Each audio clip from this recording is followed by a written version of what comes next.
Pronto, está gravando o simpósio. Sejam todos bem-vindos a essa segunda etapa de palestras da Associação Cultural Princesa Isabel. Hoje nós temos a presença do Dr. Bruno Siqueira, que é presidente do Instituto Dona Isabel I, com sede em Brasília, se não me engano, né, doutor Bruno? Seja bem-vindo. Obrigado. Boa tarde a todos aí. Sim, sediado em Brasília, nascido no Rio de Janeiro. Ah, tá bom. Então, antes de nós começarmos o nosso simpósio e o doutor Bruno falar sobre a sua palestra, o tema, eu sempre vou executar o hino da independência. Tem algum problema, doutor Bruno? Só para Não, fazer a abertura. Tá bom, então. Só para fazer a abertura. Vou compartilhar a tela e aí nós vamos, depois do hino, nós iremos começar a palestra definitivamente.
Pronto, estamos aí dando início a mais uma série de palestras. Então, fique à vontade, doutor Bruno, sinta-se em casa, a palestra é sua. Tá ótimo. Pessoal, então, saudar todos vocês, né? Agradecer pelo convite do Felipe Clark de Souza. E, bom, não vou poder me estender o tanto que gostaria, porque a gente já está em uma semana, né, de lives e de encontros. Fátima e eu, a gente já começa a ficar cansado demais. Escolhi por tema aqui Dona Isabel do Brasil, uma pessoa, várias personagens. Né? E por que isso? Né? É proposital. Dona Isabel do Brasil é uma pessoa só, humanamente falando. Ela foi Isabel, que é um nome muito bonito, é um nome que vem do hebraico arcaico, não é? E significa, em tese, não é? Do ponto de vista etimológico e filológico, significa aquela mulher, né? Porque como é um nome feminino, Elisheva, né? Que é o nome da mãe de São João Batista, da prima de Nossa Senhora, parenta, como o Evangelho fala. E, portanto, o nome significaria a mulher que existe para louvar a Deus, a mulher que existe para se consagrar a Deus. É um nome muito bonito, etimologicamente, e claro que Dona Isabel sabia a etimologia do nome dela. Esse nome dá o Elizabeth, né? Em inglês atualmente é o nome da rainha britânica, Elizabeth com S em alemão, Elizabeth em francês, ou Isabelle, ou Isabeau, tem 3 formas em francês para dizer esse nome, e você tem vários idiomas com esse nome, Elizabeth ou Isabel, que, portanto, tem esse significado que eu comentei.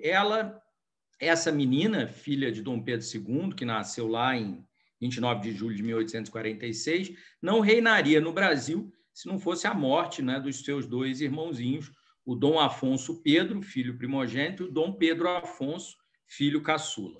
Morreram, ficou somente a princesa... Oi, perdão. Perguntou alguma coisa, alguém? Não, né? Então, bom, ficaram o meu microfone está ativado, não está ou não? É porque estão aparecendo mensagens. Não, estamos disputando. É que teve uma interrupção. São pessoas que entraram e não conseguem ativar o microfone, mas a gente está lhe ouvindo. Aí Pode continuar. Ok. Então é isso. Essa princesinha lá nasceu no Rio de Janeiro. Ela é uma carioca, né? Totalmente. Foi como o pai dela tinha sido. Ela talvez até mais, porque é de uma outra geração. E uma geração já da solidificação, né, desse país brasileiro, né? Vocês sabem que o próprio gentílico brasileiro, a gente acabou de ouvir um hino da independência, ele é um gentílico do tempo da independência, porque, na verdade, se dizia brasílico, e brasileiro tinha um tom pejorado, não é? O vocábulo brasileiro era uma pejoração dos portugueses. Então, você vai ter uma afirmação, uma positivação do termo brasileiro pelo movimento independentista, que, por uma série de motivos, vai ser chefiado pelo avô de Dona Isabel, que era foi Dom Pedro I do Brasil, mas era herdeiro de Portugal. Uma coisa completamente sui generis na história universal, caso único até, mas que não vem ao caso a gente destrinchar aqui agora. Dona Isabel, portanto, ela nasce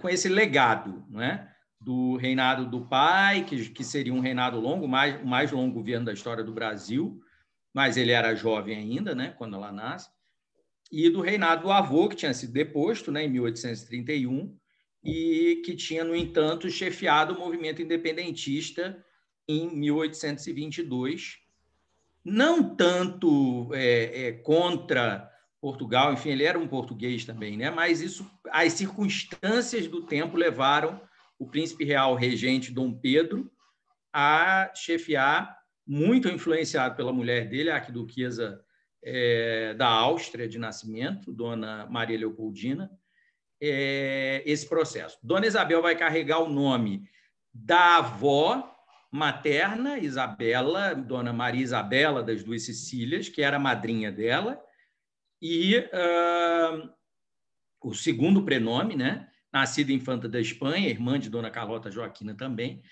vai carregar o segundo prenome da mãe, que é o Cristina, de Dona Teresa, o segundo prenome da avó, Leopoldina, Maria Leopoldina, e depois o segundo prenome do padrinho de batismo dela, que é o príncipe Ferdinand August de Saxe-Coburgo-Gotha, que havia se tornado rei Dom Fernando II de Portugal. Então, Dona Isabel se chamava Dona Isabel Cristina Leopoldina Augusta, depois os nomes de tradição dos infantes de Portugal, que eram Miguel Gabriel Rafael Gonzaga, né? Então, o nome dela era Isabel Cristina Leopoldina Augusta, Micaela Gabriela Rafaela Gonzaga. Não tinha sobrenome, ao contrário do que as pessoas colocam na internet, os príncipes não têm sobrenome. Quando eles grafam um sobrenome, eles elegem dos seus nomes dinásticos, né, genealógico-dinásticos, aqueles que eles queiram promover. Então, ela, por exemplo, é muito curioso, Dona Isabel seria Dona Isabel de Bragança e Bourbon, óbvio, né, porque é o nome materno. Ela era Borbone Siciliae, né, Bourbon das duas Sicílias, pela mãe. Mas ela nunca grafou esse nome, Isabel de Bragança e Bourbon.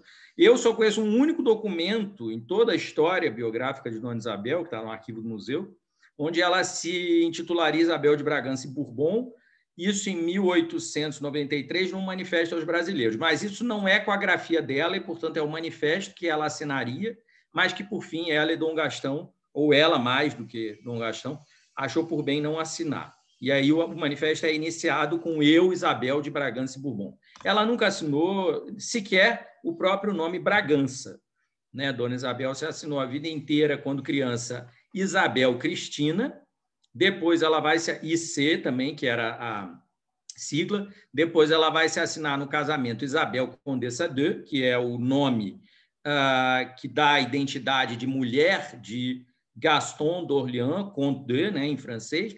Ela vai se tornar Isabel Condessa de pelo casamento, mas essa assinatura e essa persona, né, de mulher casada são, sim, sinuosas, são uma coisa complicada.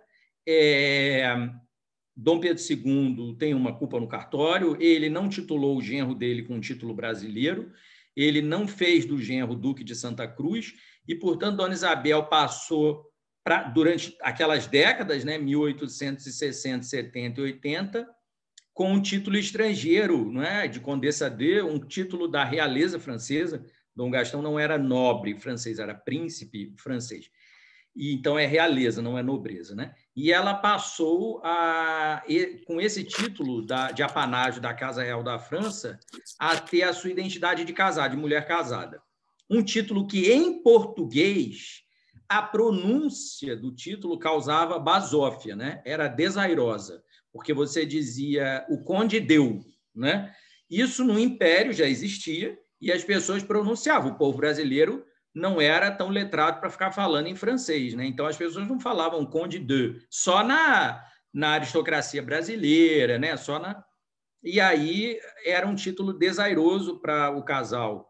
E Dom Pedro II não alterou isso. Ela era a princesa imperial Dona Isabel. Quando ela regeu, todas as vezes ela se assinou princesa imperial regente, claro. Quando ela se tornou princesa imperial, quando ela se tornou, não, que ela se tornou aos 4 anos de idade. Quando ela fez juramento como princesa imperial, em 1860, ela se assinou princesa imperial Dona Isabel. Depois, enfim, é que vai ter essa assinatura privada, Isabel Condessa de, que, contudo, é a assinatura que ela vai assinar para todo mundo, até para o pai e para a mãe, para mostrar fidelidade e amor ao marido dela. Mas isso, sem dúvida, foi algo relativamente desastroso para a imagem pública desse casal herdeiro. Então, entra aí no que vocês querem ouvir sobre Dona Isabel como várias personagens, porque, no fundo, ela, na biografia dela, já é essas muitas coisas. Ela foi sempre uma mesma mulher, muito categórica, autoritária ao modo dela, muito, muito dissimulada. Ela era uma mulher muito dissimulada. E ela, contudo, já na sua posição de mulher do Conde de, assinando como Isabel Condessa de, mostrava uma subordinação. E muitos autores vão trabalhar essa subordinação e submissão de Dona Isabel ao pai e ao marido. Então, ela era uma filhinha, né? A filhinha do papai, a filhinha queridinha do papai, e depois vai ser a mulherzinha queridinha do marido. No livro Alegrias e Tristezas, que está aqui, eu não sei quem de vocês tem, que a professora Fátima Argon e eu fizemos, né? E que é a maior pesquisa acadêmica já publicada sobre essa personagem na história do Brasil. Ele ia ter 1.200 páginas, a gente reduziu a fonte, passou a ter 900, né? Nesse livro, a gente explica tudo isso. A professora Fátima Argon foi chefe do Arquivo Histórico do Museu Imperial em Petrópolis durante 30 anos, e ela explica a escrita de si no percurso biográfico de Dona Isabel.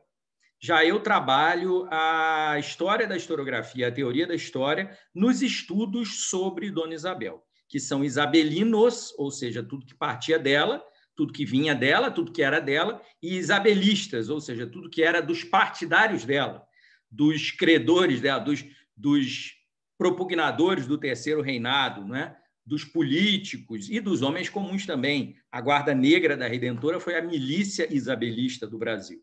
Muito bem.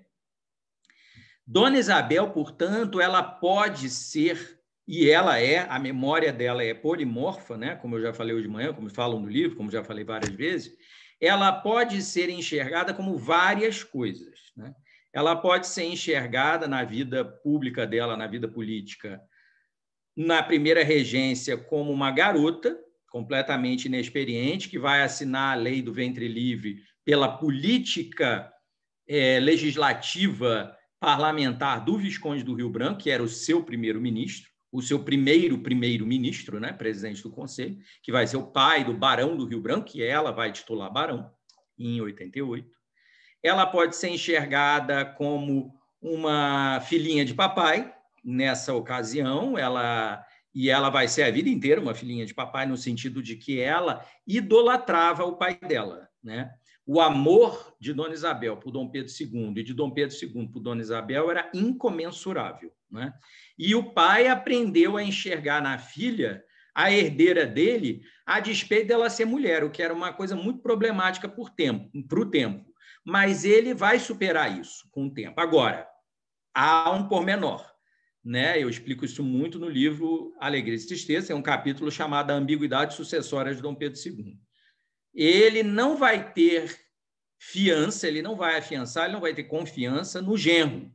Ele vai ter uma disputa de poder, né? Uma disputa da vaidade, enfim, em relação a Dom Gastão. A gente chama de Dom Gastão, que é o marido de Dona Isabel. No tempo, ele não era tão chamado assim de Dom Gastão, ele era chamado mais o Marechal Conde de, né? Ou o príncipe, se dizia o príncipe, né? Para designar o marido da princesa. O título dele, Dom Gastão, existe no contrato de casamento, aparece que ela está se casando com Dom Luís Felipe Maria Fernando Gastão, mas isso só vai ser recuperado mais quando ele morre, né? Em águas territoriais brasileiras, em 1922. E aí os participações fúnebres, né, trarão Dom Gastão de Orleans. Ele não assinava o dom. Dona Isabel também não assinava. Só a única exceção dela assinar o dom foi no juramento como princesa imperial em 1860, 29 de julho, dia que ela completava 14 anos, e a Constituição do Império mandava isso. Então, Dona Isabel, ela era Isabel de Bragança plenamente, num sentido mental, anímico, ela era a filha de Dom Pedro II. Pelo casamento, contudo, ela se torna uma Orleans, tanto que é daí que tem o nome da família, que até hoje existe, descendente desse casal, Orleans e Bragança. O Orleans, ela nunca assinou também, jamais, mas ela se torna Isabel Condessa de. Ok. Por aí, a gente já pode pensar em personas, né? Por que eu falei de personagens históricos? Porque a gente pode pensar que as personas são as máscaras, né, com as quais a gente atua na vida cotidiana. Dona Isabel tinha várias dessas máscaras. Ao mesmo tempo que ela era essa filhinha de papai, essa mulherzinha do marido, e depois vai ser uma mãe amantíssima para os seus filhos, ela vai ter muita dificuldade de procriar, etc. A verdade é que ela dissimulava todo o resto. Então, por exemplo, o aspecto autoritário que ela tinha, o aspecto de consciência do papel dela, de que ela era a tal, ela era a herdeira, ela era a futura imperatriz, ela disfarçava muito para não ofender os brios do marido, não é? E para não ter discussões mais candentes do que as que ela já tinha com o pai dela. Ela era a única pessoa que existia que falava com Dom Pedro II num tom muito imperioso. O pai a chamava de matraquinha, né? Que ela falava muito, cantava com ele. Em público, não, ela era muito reservada, ela era comedida. Mas, em privado, ela soltava os canecos no pai. E é muito curioso, a professora Fátima trabalha muito a correspondência, conhece toda a correspondência dele, né, pai e filha, e é muito curiosa essa relação, é muito saborosa também você ver que são pai e filha que se amam muito, mas divergem politicamente, divergem. Claro, Dona Isabel é, como pai, uma constitucionalista, uma monarquista, ela era monarquista, mais até do que o pai era, né?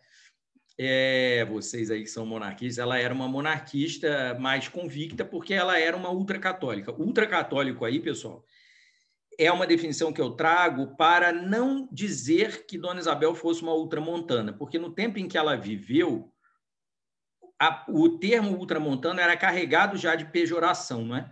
Então, eu não pretendo aderir, né, historiograficamente a essa classificação, porque Dona Isabel ela era uma católica fervorosa e engajada socialmente. Agora, ultramontana, se ela era, porque o ultramontanismo, no fundo, era como se fosse um partido político, assim como o abolicionismo vai ser um partido político. Eu vou chegar nessa parte. Então, eu prefiro que haja uma descrição de ultracatólica, porque católicos, nominalmente, todos os membros das dinastias reais imperiais católicas tinham de ser, mas ela não era nominalmente católica. Ela era verdadeiramente, francamente, honestamente católica. Ela acreditava na primazia dos aspectos morais na condução da política. Ela acreditava que a política era o que a Igreja ensina que seja política, que é a mais alta forma de caridade. Ela não acreditava na política comezinha, de fraude eleitoral, de desvio de verba, de locupletação do poder. Dona Isabel não acreditava nisso e não achava que isso fizesse a grandeza moral nem de indivíduos, nem da sociedade. Então, nesse ponto, ela é uma idealista e o idealismo todo dela é do cristianismo. Ela é a governante, obviamente, mais cristã da história do Brasil, né? Não há dúvida sobre isso. E se um dia a Igreja Católica foi a igreja a qual ela devotou a vida dela, implementar, já tem, né, um processo beatificatório, implementar uma efetiva beatificação dessa personagem histórica brasileira, né, isso não vai ser nada a não ser um reconhecimento formal, vaticano, né, da Santa Sé Apostólica, para uma biografia, e aí vai se construir uma hagiografia, né, para uma biografia que é toda cristã, né? Isso não faz Dona Isabel perfeita, imaculada. Nós também não podemos, eu sou católico romano, né, praticamente, mas nós não podemos antecipar nenhum juízo da igreja, a gente não tem nenhuma autoridade eclesiástica, né? Mas a gente entende que se isso ocorrer um dia, é uma consequência da biografia dessa personagem. Voltando à história das personas, portanto, ela tem várias, né? Porque essa Isabel Condessa de,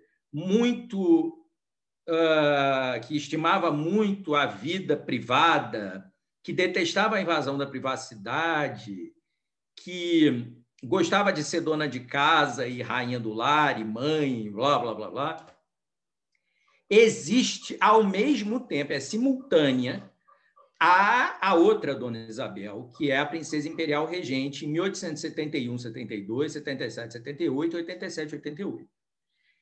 Essa política brasileira, porque aí entra o aspecto político, né? É uma ilusão achar que ela, ou o pai, ou qualquer membro da família deles não eram políticos, né? Sendo que a ela nem cabia a possibilidade de não sê-lo, né? Essa política brasileira aí das regências vai amadurecendo fortemente politicamente nas regências.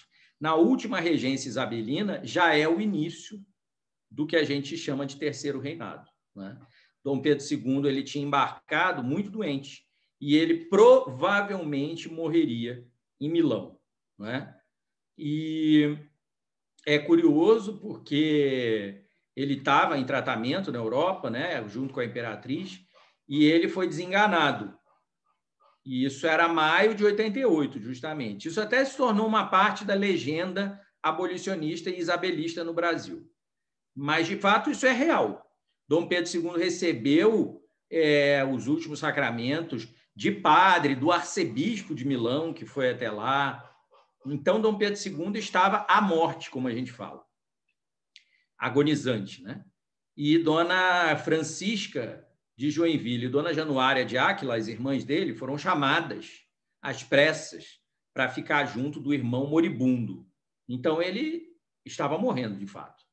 E a transição de reinado ia ocorrer com a abolição da escravatura no Brasil, né? Dom Pedro II poderia morrer na Europa, Dona Isabel ia se tornar imperatriz com o pai morrendo na Europa, e isso que aconteceu um ano e meio depois, que foi a dita proclamação da República em novembro de 89, poderia ter ocorrido ali, naquela ocasião, alguma coisa talvez até sangrenta, não se sabe. O que se sabe é que essa transição de reinado já ocorria em maio de 1888. Então, assim, voltando para essas personas, Dona Isabel ela se mostra na Terceira Regência uma governante já, né? Na Terceira Regência, ela é governante plena e ela faz uma coisa que, do ponto de vista da política partidária, foi um golpe de Estado, que é o apeamento do poder do Barão de Cotegipe em março de 88, uma mera crise lá, uma das milhões de episódios da chamada questão militar do Império, que era o fato de que o exército, sobretudo, queria ter poder de mando bem maior na política interna brasileira e até externa, né, do que tinha, porque Dom Pedro II era um civilista radical. E os políticos do Império eram civilistas radicais, mesmo porque os ministérios militares eram pastas dadas para civis e não para militares, né? E aí ela provoca a demissão do Ministério Cotegipe. O golpe é um golpe que ela mesma assume que deu, porque ela chama de golpe, né? Claro que ela não diz, eu dei um golpe de Estado, ela diz o meu golpe, né? Mas isso foi lido como golpe de Estado por todos os conservadores do Império, que eram não em sua maioria, seria injusto, mas os conservadores do Império, que eram escravocratas, ainda eram muitos, sobretudo nas províncias. E quando esses chefes ficam sabendo que ela fez isso, ela era uma mulher, né? Lembremos disso, século XIX não tinha nada de feminista, assim como nem o XX, nem o XXI ainda tem. O feminismo é a defesa da igualdade, não é? Da equiparação social entre mulheres e homens. Também não vamos entrar aqui em tema de feminismo, mas o século XIX estava longe de ser feminista. Pelo contrário, o sistema socioeconômico brasileiro era patriarcal e escravista. Não é nunca uma coisa dissociada da outra. O fato de que existiam sinhais que administravam fazendas é a exceção da regra. Isso não torna a regra. Isso é uma bobagem. O sistema era patriarcal e escravista. Se nesse sistema uma mulher herdeira do trono ia poder reinar, e antes dela começar o reinado, ela já ia poder dar um golpe num ínclito chefe desse sistema patriarcal escravista, que é o João Maurício Vanderlei, Barão de Cotegipe, imagino que ela não faria reinando. Então, eles passam a nutrir ódio figadal de Dona Isabel. E isso tudo a gente explora muito, a alegria e tristeza, imbricava-se uma coisa na outra. Era um fator de gênero, era o fato dela ser mulher, com o fato dela se mostrar abolicionista, que era, veja bem, pessoal, um partido político, né? O abolicionismo é um partido político. Então, na verdade, se ele era uma dissidência do Partido Conservador e do Partido Liberal ao mesmo tempo, porque ele era um grupo pequeno, mas já com alguma importância, né, sociopolítica, ele era um agrupamento que tendia a se tornar um novo partido, né? Em 1890, 91, 92. Portanto, uma adesão pública da herdeira do trono, futura imperatriz, a um partido político era uma coisa que contrariava, não é, todo o princípio soberanista da Constituição do Império e, enfim, de todas as constituições monárquicas daquele tempo, não é? Claro que Dona Isabel não foi abolicionista publicamente, senão em 1888. Até então, o abolicionismo isabelino é privado, é de caráter privado. Ela faz uma porção de coisa por debaixo dos panos. mas não era público. Agora, quando isso se torna público, é muito afrontoso para os fazendeiros, né? E os proprietários, de uma maneira geral, porque a mentalidade, como Nabuco dizia, e Rebouças também, era uma mentalidade fazendeirista, eles diziam, né? Rebouças falava landlordista. Então, o fazendeirismo do Nabuco, o landlordismo do Rebouças é a mesma coisa. Eles diziam que essa mentalidade e esse pendão político, não é, dos brasileiros era o que emperrava o crescimento do Brasil, o desenvolvimento do Brasil. E Dona Isabel, que foi nascida e criada, né, numa nação escravista, não é? Ela, desde muito nova, não é dizer que ela fosse abolicionista quando ela era criança, claro que não, mas ela, desde muito nova, com as leituras dela, não é? E com a prática política desde a primeira regência, né? Ela viu muito bem o vespeiro da escravidão na primeira regência dela, quando o Visconde do Rio Branco, para conseguir passar a lei do ventre livre, fez milhões de concessões aos fazendeiros, né, no parlamento, mas ela viu muito bem o quanto, para aqueles homens, a monarquia só tinha lugar se ela os sustentasse. Se um dia ela não mais os sustentasse, eles acabariam com a monarquia. Nabuco tem eu hoje mesmo estava relendo para fazer um videozinho aqui, ele tem um texto de 86, muito importante, chamado O Erro do Imperador, onde ele diz isso claramente. Ele diz, claro, ele era político do Partido Liberal, né? Então ele está combatendo o Partido Conservador, mas para isso ele não se vexa de condenar o imperador e a família como um todo. E aí ele diz, bom, há vários Nabucos também, é falado do ponto de vista de personas, né? Há várias fases biográficas de Joaquim Nabuco. E aí ele diz, olha, Vossa Majestade acha que os conservadores são sinônimos para a manutenção da monarquia? Tome muito cuidado.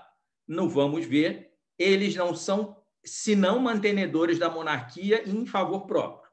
Na hora em que eles acharem que a monarquia não é o garante, eles farão uma república e eles destituirão a monarquia. Então, foi exatamente o que aconteceu 3 anos depois. E que, na verdade, porque diz Nabuco, né, os conservadores não são monarquistas, os conservadores são oligarquistas. Eles querem a oligarquia, que são eles mesmos, governando. Na hora que a monarquia atrapalhar a oligarquia, eles vão pelos ares, né? Ele até diz, os partidos políticos vão ficar, já as dinastias vão acabar, vão ser depostas. Isso aconteceu em inúmeros países do mundo. O curioso, o interessante voltando para a Dona Isabel, das personas, é que ela sabia disso tudo. Em 1888, ao fazer o que ela fez, que é, estando de posse do poder moderador, apear um primeiro-ministro do governo, praticando um golpe de Estado do ponto de vista deles, cotegipianos, né? Ela estava arriscando o trono dela, a coroa dela. Mas vejam bem, isso é uma questão importante de ser dita, porque, aliás, eu falo isso em todo lugar, eu digo isso muito no livro. Não pensem, os senhores, não pensem ninguém que Dona Isabel assinou a Lei Áurea e fez o processo legislativo ser avançado para acabar a monarquia no Brasil. Dona Isabel não acreditava nisso. Dona Isabel acreditava que, uma vez que a opinião pública brasileira, 90%, digamos assim, né? Isso é um número que não existe porque não tinha pesquisa de opinião. Uma vez que a maioria da opinião pública brasileira se voltou para a abolição e as propostas abolicionistas, que são coisas diferentes, a abolição é uma coisa, o abolicionismo é outra, ela entendeu que ela estava apta a reinar e a governar como imperatriz do Brasil, uma vez que ela estava já farta da mentirada do Barão de Cotegipe em relação ao processo abolicionista, ao processo de abolição, e aí ela, como diz Nabuco, dá um golpe de humanidade. Ele chama de golpe de humanidade. E aí ele mesmo diz, em Minha Formação, isso muito tempo depois, em 1900, ele diz, ela não tinha para cimentar o seu trono senão o sangue dos negros, e isso ela não ia querer. Então, e ela sabia disso tudo. É tão doida essa história, digamos assim, que o Conde de, que era um abolicionista, privadamente também, no dia 12 de maio, na véspera de Dona Isabel assinar, ele tergiversa em relação à abolição e diz para a mulher não assinar. Sendo que não tinha como, porque ela tinha sido uma das principais provocadoras da Lei Áurea. Então, não tinha como ela não assinar. E aí ela diz, nos escritos autobiográficos dela, que ela e o marido sempre concordavam na maior parte das vezes, mas que algumas vezes eles discordavam, e uma das vezes foi essa.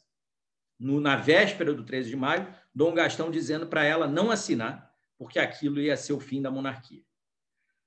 Bom, a verdade é que aquilo não foi o fim da monarquia. E aí é algo um pouco, é uma análise mais rebuscada do ponto de vista historiográfico, que não é feita. A abolição não foi o que selou o fim da monarquia. O que selou o fim da monarquia foram vários fatores, mas, sem dúvida, foi o abolicionismo e o isabelismo, que são coisas diferentes da mera abolição da escravatura. Também não vou poder, infelizmente, entrar nesses detalhes aqui agora, porque é muita coisa, né? Mas a questão também há outros pesos. Evidentemente, a questão militar, chamada questão militar, e um pinguinho de resquício ainda da questão episcopo-maçônica influíram. Mas, sem dúvida, não havia mais questão episcopo-maçônica com o Terceiro Reinado, porque Dona Isabel era uma ultracatólica ligadíssima ao episcopado. Mas havia, sim, a insubordinação militar. O que selou o fim da monarquia no Brasil foi o militarismo. O militarismo, que é diferente de ser militar, né? O militarismo é uma proposta, digamos, um movimento político que propõe que as Forças Armadas conduzam a política. Uma coisa inimaginável para Dom Pedro II, Dona Isabel. Já Dom Gastão não, porque ele era militarista, né? Uma coisa inimaginável para Dom Pedro II e Dona Isabel, que eram constitucionalistas e civilistas. Eles não acreditavam que as Forças Armadas tinham que governar um povo.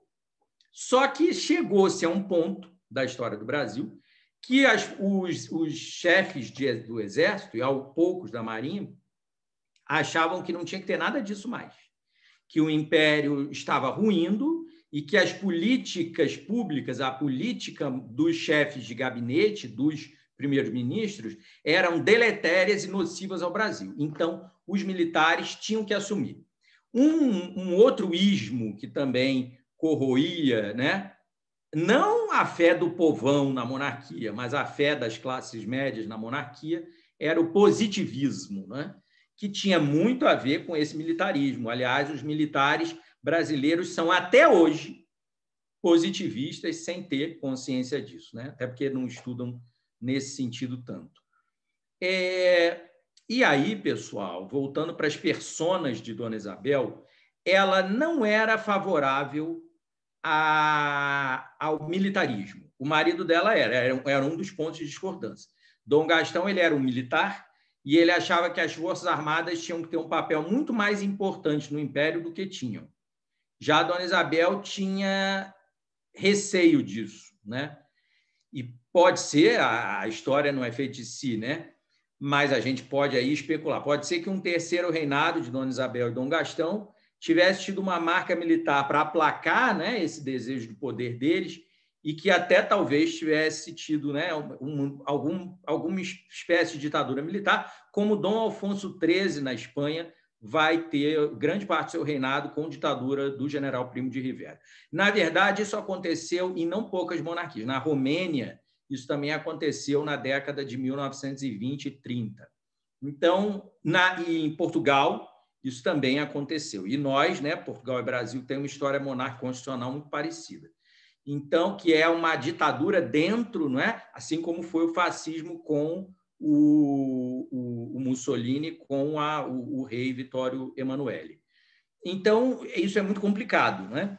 Dona Isabel não tinha, ela tinha muita simpatia pelos militares. Assim como ela tinha muita simpatia por padre, por freira, ela tinha muita simpatia por muita gente, mas ela não acreditava no militarismo, tá? E foi o militarismo, sim, que acabou com a monarquia no Brasil, somando-se, né, quer dizer, agregando-se, né, ao republicanismo, ao positivismo, ao cientificismo e, claro, ao racismo, porque o golpe que vai ter em 15 de novembro de 89 é um golpe contra os direitos dos negros. Isso aí não precisa ser nenhum avatar, né, do conhecimento para entender que o que estava em jogo era a cidadania negra, a cidadania dos antigos escravizados. Quanto a Dona Isabel ser essas muitas personagens históricas, o que eu explico no livro, e Fátima Argon também, é que é fácil, por causa disso, reduzir a personagem. Se você olhar para a Dona Isabel como a filhinha do papai e a mulherzinha do marido, você só enxerga isso, o aspecto privado dela. E você nem entende a dissimulação, né, dessa pessoa. Se você olhar para Dona Isabel como política, você vê que ela também tinha um raciocínio político. Ela também não era... Dona Isabel, eu digo isso, eu conheço a biografia dela, ela era um pouco poliana. Ela era uma otimista radical. Ela dizia isso dela. Ela dizia, eu sou uma otimista, eu vejo o melhor em tudo. Então, ela tinha uma certa dificuldade de ver a operação do mal, a operação da iniquidade perto dela. Ela via mais o bem. Até porque ela era uma pessoa muito boa mesmo. O fato de Dona Isabel ser... Será que o meu coisa está aberto aqui? Porque clicou? Deixa eu só fechar, que isso eu não me lembrava. Olha, está aberto aqui o meu... Perdão aí, pessoal.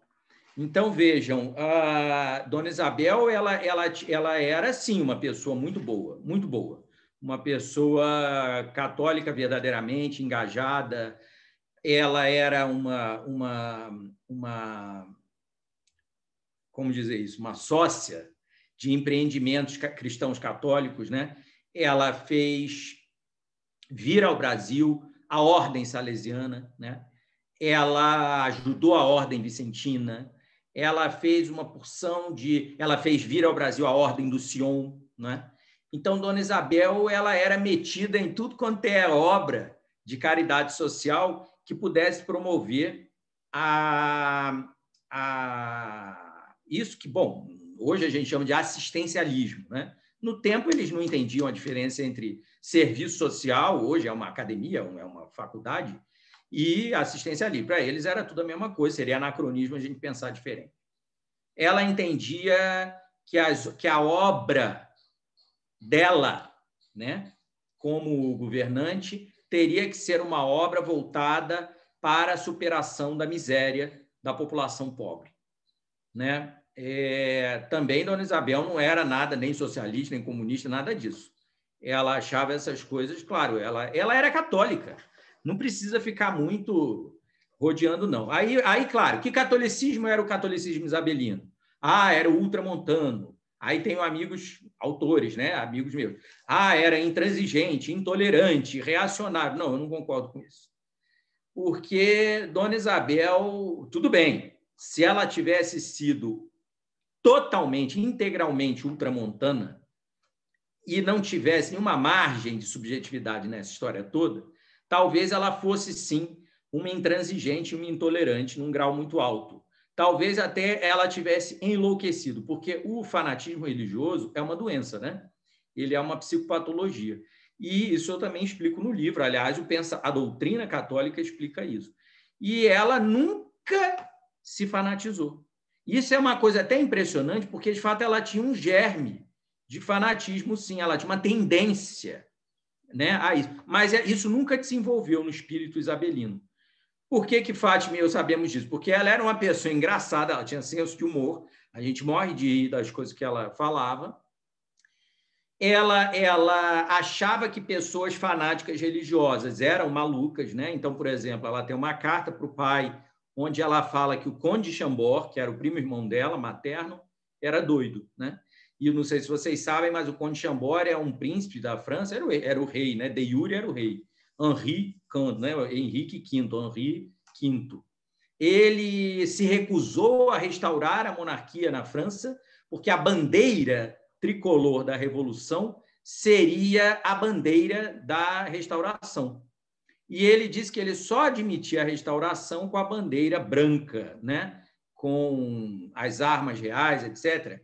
O curioso, que pouca gente sabe, né? É que o Papa mandou ele deixar disso e restaurar a monarquia, e que depois se visse isso, se fosse o caso. E o Papa ainda disse, o Papa bem-aventurado Pio IX, né? Considerado hoje em dia reacionaríssimo, que não era. Ele, então, o Papa manda o conde de Chambord assumir, e o conde de Chambord faz ouvido de mercador e não assume. Vocês sabem que pensou assim... Isso aí eu estou dando detalhes, eu imagino que a maioria aqui não conhece.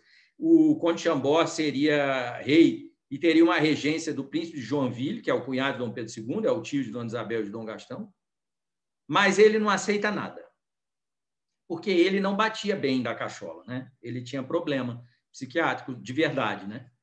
E Dona Isabel diz isso para o pai. Ela diz, eu temo seriamente as questões de França, etc., e temo pelo juízo de C. C é Chambord, né? E ela, portanto, entende que pessoas assim, como esse primo-irmão, né, são desequilibradas, né? Tem problemas mentais, de fato, né? Então, ela nunca virou isso, né? Ela nunca foi isso. Ela sempre teve um grau de discernimento. Olha que ela perdeu 2 filhos no fim da vida. E aí é a outra persona que ela vai ter, essa de imperatriz exilada, né? E ela não fica maluca, literalmente, né? Porque ela poderia ter, sim, ficado muito desequilibrada. Como a atriz-avó dela, Dona Maria. Na verdade, Dona Isabel, tanto ela não é fanática religiosa, que quando ela se lembra do exemplo da atriz-avó, ela faz disso, não é? Uma butada, né, política, né, com o Visconde de Niterói, na primeira regência dela, quando ele manda, ele diz, né, e ela era uma garota, né, e ele diz para ela que eu contei isso até na Embaixada do Brasil em Portugal, lançando o livro lá, e para os portugueses ouvirem, né, foi engraçado, porque ela diz para o ministro Sayão, ele diz que ela tinha que assinar uma pena de morte. Essa passagem é meio famosa. E aí ela diz que não vai, né? Que o pai dela e ela tinham esse entendimento, blá, blá, blá, blá. E aí ele diz, Alteza, em caso similar, porque aí ele começa a falar lá para provar o conhecimento, e aí fala justamente de quê? Do Tiradentes, que é uma coisa mitologizada, né? Dona Maria, ela não assina essa pena de morte do Tiradentes como as pessoas pensam. Dona Maria já estava com doença mental, né? Dona Maria não é a responsável, né, pelo desfecho, né, da devassa seguida enfim, da penalização, não é, dos ditos inconfidentes. E aí ela diz assim, ele diz, a avó de Vossa Alteza, ela era trisavó, né? A avó nesse sentido de antepassado. Também, uma vez, aí ele fala, não só do Tiradentes, porque aí era crime de lesa majestade, mas ele lembra de um episódio em que Dona Maria disse para uma mãe que foi pedir clemência ao filho, Dona Maria diz, na minha cabeça de mãe, eu penso idêntico à senhora, mas com a minha cabeça de rainha, eu tenho de cumprir a lei. E aí, Dona Isabel diz assim, mas, senhor ministro, a minha trisavó era maluca. E aí todo mundo ri. E o ministro Sayão, que vai ser o Visconde de Niterói, ela diz assim, Sayão embatucou, porque ele ficou irritado, indignado com aquilo, porque ele foi escarnecido, né, por ela na frente dos homens. Só tinha homem, ela era a única mulher e ela era uma garota, né? Enfim, então ela era uma pessoa engraçada, irônica, muito irônica e sarcástica algumas vezes. Então isso demonstra. E outra coisa, Dona Isabel, ela tinha um pendor artístico muito grande, né? Então ela de fato não enlouqueceu, não é, com a sua religiosidade, espiritualidade. Mas muitos parentes dela, né, como a própria trisavó Dona Maria, né? Enlouqueceu por aquilo que se chama em psicologia de que se diz que é muito comum, né? Está me fugindo o termo agora, não são pruridos, pruridos, claro, né? Escrúpulos, né? Se chama em psicologia de escrupulosidade, né? E Dona Isabel, ela sempre tentou equilibrar isso nela. E, por fim, vem o golpe. Por fim, ela é deposta, o terceiro reinado é abortado, a república foi feita contra ela e não contra o pai, muito mais, né, contra ela.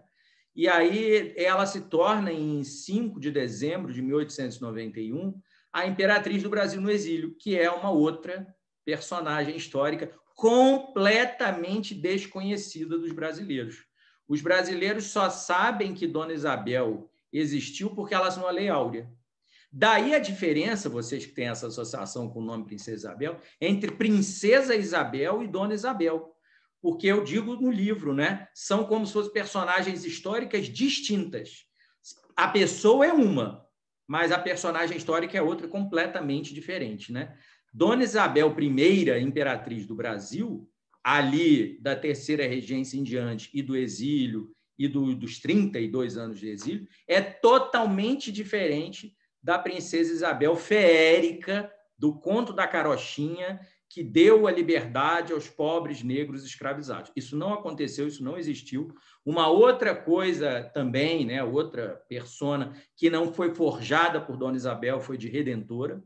Ela é, de um ponto de vista histórico, a redentora da história do Brasil, mas ela não é a redentora dos escravizados, como se dizia no tempo. O que os abolicionistas diziam era que a redenção era do país. Você tinha que redimir o Brasil dos 3 séculos de escravidão. Não é redimir porque você está tirando os cativos do cativeiro, porque isso é óbvio, né? O Lulante. A redenção do Brasil era a abolição da miséria, no dizer de Rebouças e de Nabuco. Abolir a escravidão não basta, é necessário abolir a obra da escravidão. A obra da escravidão não foi abolida, porque a República de 1889 foi proclamada pelos landlordistas. Ela foi feita pelos milicos, né? Eles deixaram o trabalho sujo para os militares fazerem. Mas quem deu corpo ao golpe que se implantou e fez a República Velha durar 40 anos foram os fazendeiros. Ao ponto de Sérgio Buarque de Holanda, pai do Chico Buarque, dizer na HGCB, História Geral da Civilização Brasileira, que a República foi o império dos fazendeiros. Quer dizer, o coronelismo nunca foi tão forte, né? Aliás, o próprio coronelismo em si não existia no império, existia mandonismo, existiam outros ismos, mas não o coronelismo. O coronelismo é a forma de organização sociopolítica da República Velha no Brasil. Então, essa pessoa também pode ser, essa outra persona seria uma Santa Isabel do Brasil, que Dona Isabel, não como pecadora que era, como católica, não se acreditava santa, mas acreditava que era chamada a isso. Porque todo católico acredita, aí é uma questão de catequese, né, de doutrina, que nós, todo cristão acredita que nós somos chamados à santidade. Então, Dona Isabel acreditava que era chamada à santidade, mas não achava que era santo, porque o santo não se acha santo, né? O santo se acha pecador. Então, uma Santa Isabel do Brasil é possível se assim a igreja quiser. E aí vai ser uma nova personagem, uma outra personagem, né? Não vai ser nem a Dona Isabel imperatriz e regente, nem a Princesa Isabel feérica e nem a sinhazinha alienada, né? Como muita gente quer colocar aí Dona Isabel. Vai ser uma outra coisa. Vai se construir uma hagiografia de Dona Isabel, que é muito interessante. Ela foi uma amiga da irmã de Santa Teresinha, do Menino Jesus. Conheceu Santa Teresinha, foi na canonização de Santa Teresinha, no Vaticano. Ela é uma filha fiel e devotada do papado, né? Da igreja, né? E ela tudo fez por essa igreja. A vida dela foi para o país e a igreja. Também ela não distinguia, né? Na cabeça dela, porque era uma cabeça católica, né? Então ela não distinguia também a igreja, né? Do país, do Estado, porque o Estado Nacional Brasileiro, o Estado era unido à igreja, né, pessoal? Essa mentalidade nossa atual, laicista, porque não é nem laica, né? Laicista, essa coisa contra, né, a igreja, é uma coisa do nosso tempo, né? No tempo dela, tinha muita gente secularista já. Mas, assim, não é esse modo, né, de achar que a igreja é uma intrusa, né, na vida sociopolítica, quando, na verdade, havia uma união, né? A Constituição prefigurava a união. Bom, pessoal, já falei muito, espero que tenha esclarecido aí. Me coloco à disposição de vocês aí para perguntas. Muito obrigado, aqui um pouco. doutor Bruno Siqueira. Foi uma palestra maravilhosa, foi um negócio assim impressionante, falando sobre as diversas personas de Dona Isabel.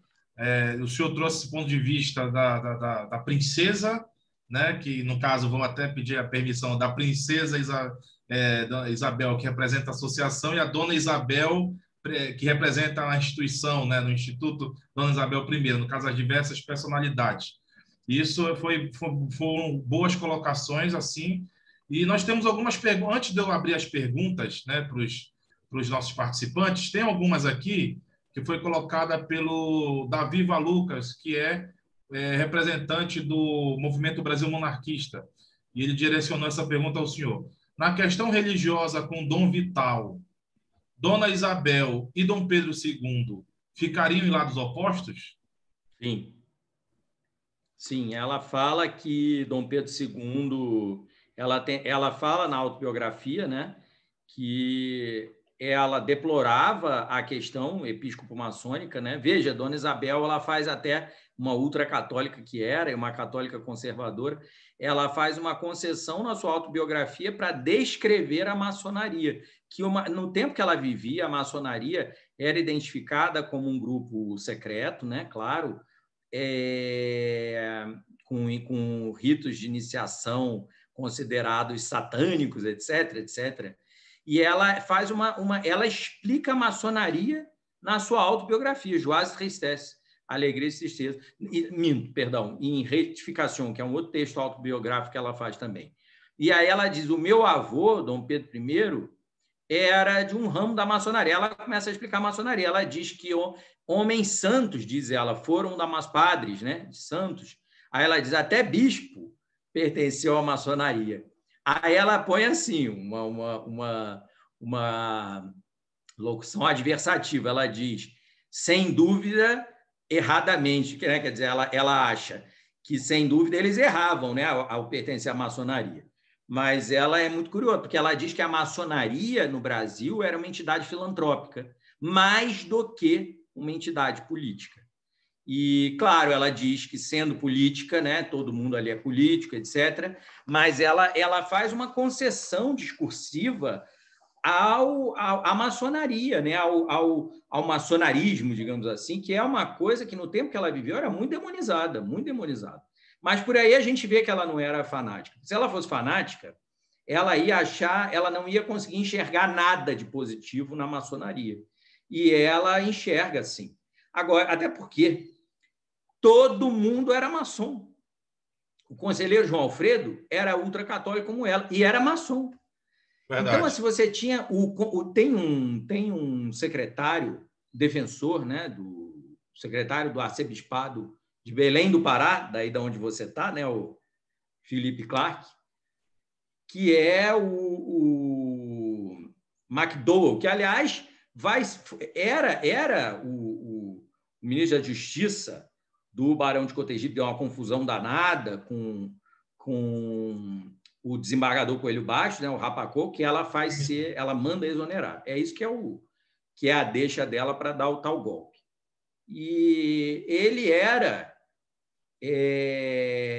assim como Silveira Martins, eu estou lembrando aqui de um monte, mas o McDowell era muito engraçado. Inclusive o Aristide Lobos, o jornalista, era maçom.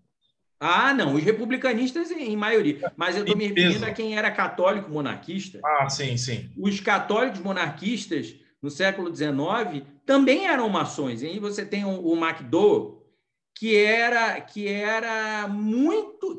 olha que coisa, né? Como a gente não consegue compreender. Que era considerado também meio ultramontano, né? ou bastante, enfim, aí varia, e que era maçom. Então, você tem gente que é muito engraçado, que quando você vê a biografia desses homens, né? Mulheres não, porque não tinha mulher maçônica, não existia isso. mas você vê que era muito curioso, né? Então, Dona Isabel sabia muito bem. O marido dela, ele não... E aí é que é curioso, né? O marido dela não foi entrado, digamos, para a maçonaria, que era uma coisa que acontecia normal nas famílias reais de então, sobretudo na britânica, né? E aí é muito curioso, porque aí a gente pensa assim, quem não deixou ele ser maçom foi a mulher, né? Como se fosse isso, simples assim. Não é. Aqui no livro eu falo, tem uma nota. O Conde D diz, eu fui convidado para entrar para a maçonaria diversas vezes, mas o imperador não permitia isso. Então, Dom Pedro II não permitia que um membro da família dele fosse da maçonaria. E isso é o contrário, né, do que as pessoas ficam delirantes dizendo que Dom Pedro II era maçom. Era isso que eu ia citar agora com doutor Bruno, sobre a questão que hoje ainda nós temos, que eu sou como historiador, eu sou estudante de história, e hoje ainda escuta muitos professores de história confundindo a questão do beneplácito, da questão do padroado, e falava que Dom Pedro II era maçom. Não, Dom Pedro II não era maçom. Ele era contra a determinação do Vaticano no caso, taxar o que a pessoa deve fazer ou não dentro do império. Se a pessoa quer ser maçom, se ela quer ser católica, quer ser protestante, judia, e ele não gostava disso. E aí ele fala que não, que ele, com o poder do beneplácito e do padroado, ele não aceitava a carta, né, do Papa em perseguir. E aí ele compra a briga com Dom Vital e etc., e começa a confusão toda dentro do Brasil. E aí, respondendo ao amigo que perguntou, Dona Isabel conta a questão episcopo-maçônica nos seus textos autobiográficos. Ela diz, muito curiosamente também, mesmo ela sendo uma arquidefensora da igreja aí como comunidade de fé, né? E não só hierarquia, né? E não só, enfim, o episcopado, ela fala dos bispos. Sim. E eles podiam ser muito bons bispos, muito bons, mas que eles eram jovens inexperimentés, que ela fala, ou seja, eles eram inexperientes, coisa que ela também era na primeira regência. E isso se desenvolveu entre a primeira e a segunda regência dela. Ela diz, eu tudo fiz para que isso, porque foi uma humilhação, porque foi uma coisa repulsiva, né? Os bispos foram condenados até a trabalhos forçados. Aí o imperador comutou a pena e eles ficaram presos. Claro que eles não ficaram presos em celas comuns, eles ficaram presos na fortaleza, né? Num quarto bom e tudo, mas presos. Eles eram bispos da igreja. Portanto, bispos do império, porque a igreja e o Estado era uma coisa só. Então, Dona Isabel, ela diz, eu deplorei tudo isso. E tudo fiz para que isso não... Agora, ela diz claramente, eu no lugar do meu pai agiria totalmente diferente. Então, ela tinha discussão agora, ela defende o pai, porque ela venerava o pai dela. Então, ela diz, papai achava que qual é a palavra que ela usa? Deixa eu ver se eu até acho aqui. Para o meu pai, ela diz, né? É como se ela estivesse dizendo, a aura de prestígio do Brasil era mais importante do que tudo. Né? Mas ela usa outras palavras. E aí ela diz, ele não admitia uma diminuição, não é, do Brasil, porque na cabeça dos homens do tempo, o Vaticano era um Estado, né, os Estados pontifícios, e o Papa era um chefe de Estado estrangeiro. Então, os católicos diziam que não, eles diziam, o Papa não é um chefe de Estado estrangeiro, o Papa é o soberano pontífice da Igreja Universal. É uma guerra, no fundo, ideológica, totalmente ideológica, né? Enquanto o católico, como Dona Isabel, chamado de ultramontano, dizia que o Papa era o seu chefe espiritual, os católicos nominais e os não católicos até, né? Enfim, positivistas, ateístas, diziam não, o Papa é um chefe de Estado estrangeiro. E quando ele dá uma ordem e manda ser cumprida no Brasil, é um chefe de Estado estrangeiro que está dando uma ordem. Essa ordem não pode ser cumprida porque o Brasil é um país soberano. E aí dava a guerra de poder. Né? A questão episcopo-maçônica não é uma questão religiosa. Embora, enfim, ela seja consagrada na literatura como uma questão religiosa. Né? Agora, eu defendo isso, né? Posso estar errado. Eu tenho um amigo que está terminando doutorado na UNB aqui em História e ele é católico, como eu também, e ele acha que é uma questão religiosa, justamente porque também entra o aspecto filosófico religioso. Mas eu penso, não é uma questão religiosa, é uma questão política. É a questão de poder, né? O poder da Igreja e o poder do Estado. Agora, a questão é, o católico, mesmo como Dom Pedro II, não podia negar que o Papa era chefe da cristandade. E ele não negava, né? Então, não é uma questão religiosa, porque ele aceitava que o Papa era o chefe espiritual. Mas é uma questão política, porque o Papa era encarado como chefe de Estado soberano estrangeiro. Então, a questão episcopo-maçônica, que é o termo técnico mais apropriado, né? Ao invés de falar questão religiosa, para mim ela não é religiosa, né? Seria religiosa se fosse definição de dogma, né? Não é isso, não é isso. O Papa definia dogma e Dom Pedro II não era contra. Dom Pedro II acreditava em todos os dogmas da Igreja, acreditou até na infalibilidade papal, que é um dogma cheio de problemas na sua aprovação por parte dos próprios bispos.